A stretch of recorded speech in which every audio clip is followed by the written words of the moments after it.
Hello watchers, welcome to Watch Full Mind. In this video I'm going to show you a quick recap of the movie The Tomorrow War. Warning. Spoilers ahead. Watch out and have fun. The movie starts when soldiers starts falling from the sky, many died, while others are lucky enough that drop safely into the pool. Our good-looking hero survives. It's a glimpse of the future, then the screen fades out. Back 28 years ago. It's the year 2022. In this moment the whole world is watching the World Cup soccer game. It's not the NBA finals, but soccer, and everyone is really watching it.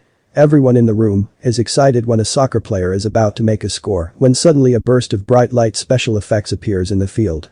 A group of soldiers emerges from the bursting light that looks to be a gateway. They are from the future 2051.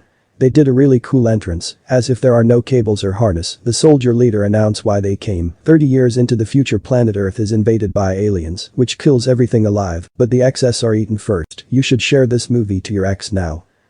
Future need help to fight the aliens called White Spikes. They are called White Spikes because they're white and it's an American movie. Spikes because the alien shoots pointed spiky thing with their tentacles. However, it's not poisonous because it was not mentioned to be such. Fast forward. The whole nations were united and worked together to build time travel facilities. And recruited new soldiers to fight. Batches of soldiers were sent to the future. But only 30% of them got back after jumping back to the present year. Humans have more casualties and it is losing the war.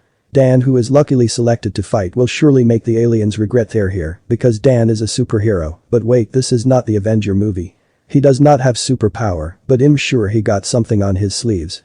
Unfortunately, it's not on his sleeve but on his wrist. The beautiful military woman gave him a new watch made of titanium but a lot bigger. I think the Power Rangers had used it before. This is the future time travel watch which jumps anyone into the future and back to the present. You can use this watch to check if you get your ex back in the future. Pretty cool. Dan have no choice but to wear his new cool watch. Dan, he was struck when that beautiful military girl again told him that he is overqualified because 1. He's an ex-military and 2. He will also die 7 years later in the future. When Dan asked how, that beautiful military girl answered him nothing. Dan told his wife about his new cool watch, but Dan's wife is not happy and asked him to take that cool watch off. So Dan went to his dad, who is a Vietnam veteran and an expert on removing cool watches illegally, but unfortunately Dan changes his mind because he recalls his dad abandoned him and his mom when he was young. I'm pretty sure Dan likes that cool watch so much. Don't want it to be removed. The draftees gathered together for an orientation about the future war. Someone asked about the time machine and why it can't go back earlier than 2051 and kill those aliens before it even existed. Actually, this part is so technical that I could not even explain either. So let's skip that part.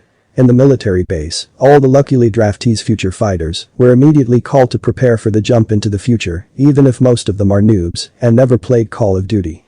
Everybody are standing and waiting while the machine is being activated. The countdown starts. Row by row the human body were being sucked up and turned into something really cool, digital special effects into the wormhole. But something went wrong with the time machine. Coordinates went haywire, but it's too late now. Dan and many others are falling from the sky so fast and they don't have parachute. So bunch of them died with broken bones and smashed heads. It's really brutal. But luckily Dan, Dorian and some other noobs survives because they fell into the pool. They regroup and saw the destruction caused by the alien. It's the year 2051, the future war. It's another pretty nice apocalyptic wallpaper for your PC. The colonel called and ordered Dan to rescue a bunch of researchers that were trapped in the next building. Dan and his team went to the building, but found all the researchers hanging upside down, and they look dead. Yeah, definitely dead. There's nothing we can do with it. So Colonel gave Dan another order to retrieve some vials that contain sample toxins that can kill the aliens.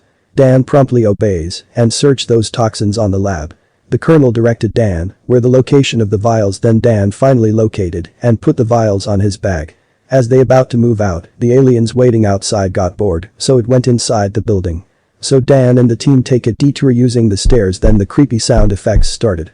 The stairs is a long way down and the aliens like it because it adds suspense. The chubby guy heard creepy sounds, so he then really slowly tilt his head up as the camera slowly zooms his face while he's looking up. Dan also heard it and points his gun up, and then the lights reveals the alien's ugly face with its teeth full of cavity, but damn, it's sharp. The alien shoots at Spike and it hits the one that looked like Wesley Snipes and bangs on the door.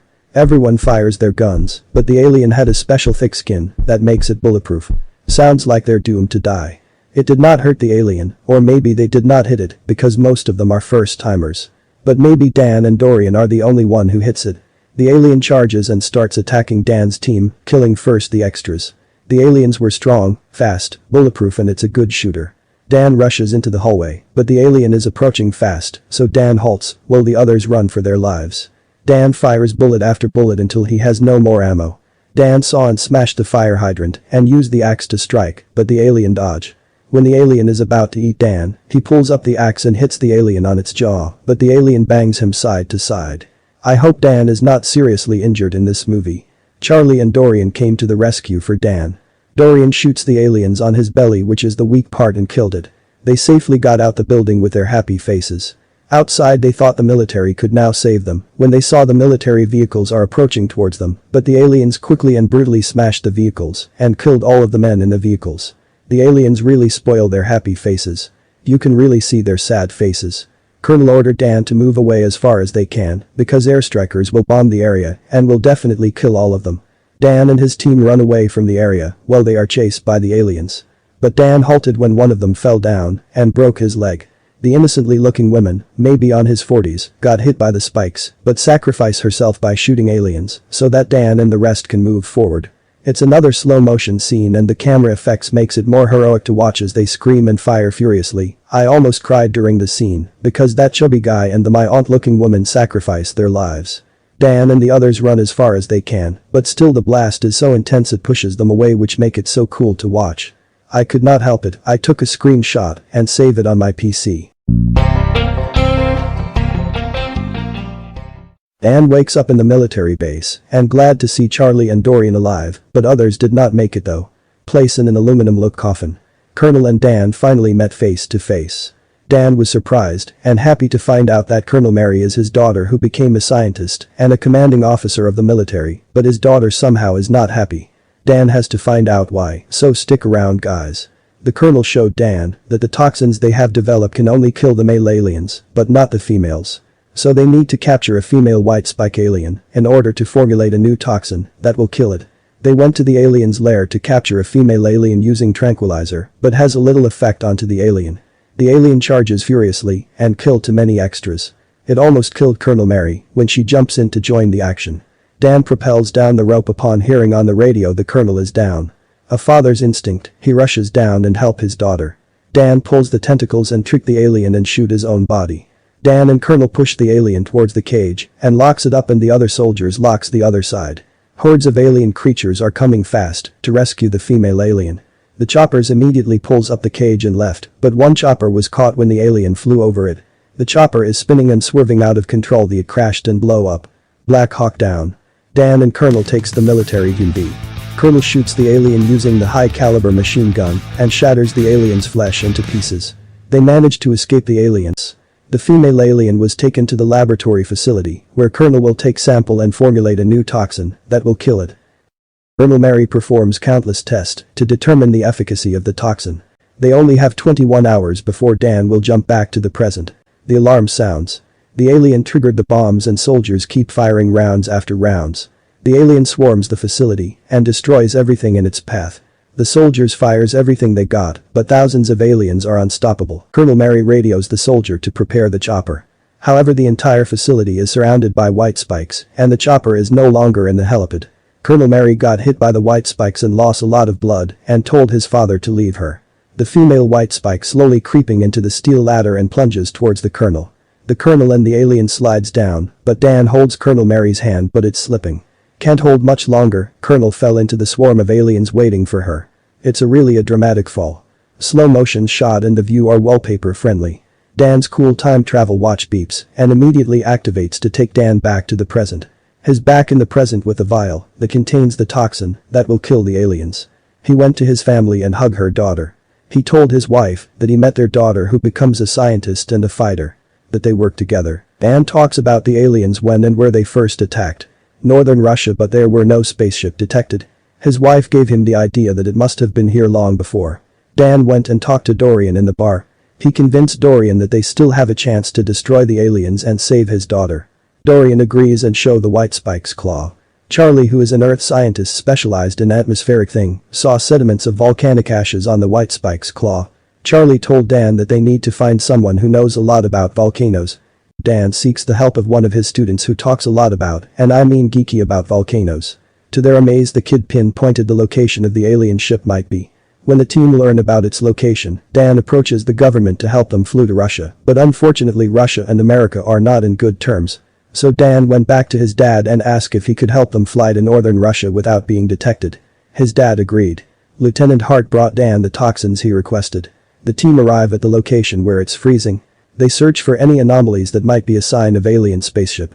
Dan's snowmobile's electronics glitches as well as the others were malfunctioning. Lieutenant Hart set up explosives and blew up a hole and reveals the tunnel that leads to the alien spaceship. They went inside the craft and found a dead alien pilot with bunch of white spikes in stasis. Dan and the others started injecting toxins to the white spikes. It burns and kills the white spikes, but it also awakens the rest of the aliens. They started shooting the aliens. Dorian sacrificed himself by blowing up the bomb inside and killed the aliens inside. Dan went to find the last white spikes, who happens to be the female. They track and trick the alien. Dan's dad snipes the alien with multiple rounds. The alien fell hard to the ground. They continuously shoots the alien until it vanishes into the thick snowy fog. I couldn't even see it in my screen. The alien somehow hides in the foggy snow, and so Dan's dad calls Dan to back-to-back position. Nice. Alien plunges into them and throw them far. Dan and his dad got whipped by the white spike's tentacles. Dan got hit by the alien spike, but he grabs the spikes and remove it from its flesh, then use it to strike and stabs it to the alien's ugly face. Dan's hand got stuck into the alien's mouth and the alien ferociously tumbled Dan up and down. Dan gets one of the toxin and plunges it into the alien's arm. The toxin burns the alien's arm, but it immediately cuts his own arm. Smart alien bastard. Dan is on the edge of the cliff feeling hopeless. The alien is about to launch an attack, but Dan's dad slices his own hand. The white spike smells the blood of Dan's dad then rushes towards him. Dan's dad saying sorry to his son, but Dan quickly jumps over the alien and slices the alien's throat. But damn, that alien is hard to kill. Dan pulls out one last toxin from his jacket, then plunges it into the alien's mouth.